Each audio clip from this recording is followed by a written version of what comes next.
Madison County. The National Weather Service in Huntsville has issued a tornado warning for northwestern Madison County and north-central Alabama, northeastern Limestone County and north-central Alabama, until 5:45 p.m. Central Daylight Time.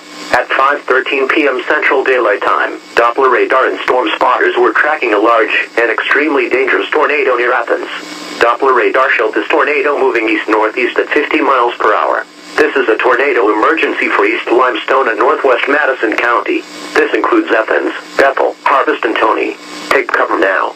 Locations impacted include northern Huntsville, Athens, Meridianville, Moores Mill, Hazel Green, Harvest, Tony, and Fisk. This is an extremely dangerous tornado with complete devastation likely. You could be killed, if not underground, or in a tornado shelter. Do not delay. Seek shelter now. If no underground shelter is available, seek shelter in an interior room of the lowest level of the structure, or if time allows, consider moving to an underground shelter elsewhere. Mobile homes and outbuildings will offer no shelter from this tornado. Repeating, a tornado warning has been issued until 5:45 p.m. Central Daylight Time for the following counties in Alabama, Limestone, and Madison.